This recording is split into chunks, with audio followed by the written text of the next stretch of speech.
Starting senior design, not many of us had heard of a design history file or really knew the true meaning of customer discovery and how to properly validate and verify a design concept. In time, however, we began to learn the tools and methods necessary to bring an idea that stands alone as a concept to a working medical device that solves an unmet need. We are Group 8, the team that designed and brought you the pressure ulcer prevention mat. Here's our story and journey through this class and some of the valuable lessons we learned along the way and hope to share with you. When we began our journey, our idea of an unmet need came in the form of mitigating the causation of pressure ulcer formation in bedridden patients. Based on our research, pressure ulcers cost the healthcare industry billions of dollars annually and take precious time and energy away from healthcare staff who need to focus on helping patients. Pressure ulcers are formed by the accumulation of heat and pressure on a certain area of a patient's body. This heat causes blood vessels to dilate, eventually starving and killing the cells and surrounding tissues. Our team's solution was to develop a smart air mat that would mitigate the risk of pressure ulcers from forming on patients' bodies in the first place. Our mat would take input from pressure and temperature sensors located on spatially positioned air cells and use that information to relieve areas of pressure or temperature on the patient's body. At first, we started with a design prototype, a brief mock-up of our idea that allowed us to visually convey our concept to potential users. This prototype allowed us to build and elaborate further on our concepts and visualize areas where our device was potentially lacking.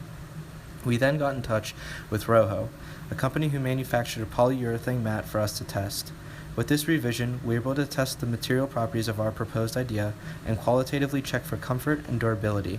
This mat, however, had all the cells interconnected. For our concept, we needed the air cells to inflate and deflate independently of one another. Reaching out to Rojo once more, we were able to fabricate our final design and attach it to the systems that would make it work.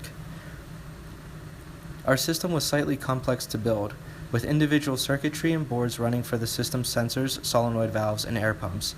We housed our device in a clear acrylic, both for comfort and visual aesthetics. As you can see here, the device is running to inflate and deflate a specific cell, in this case, cell 1. Ideally, if a patient were laying on the mat, this cell would be the focal point of the pressure and temperature.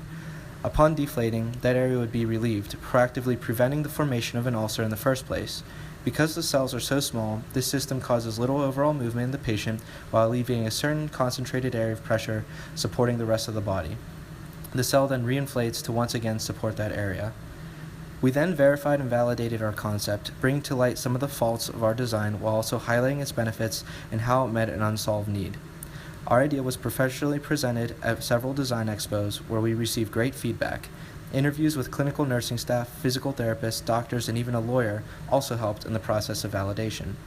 Senior design taught us many things about bringing a potential design concept to reality and how to back up your theories and findings. The class was an amazing experience, and we will all remember and take with us into our professional careers. Thank you.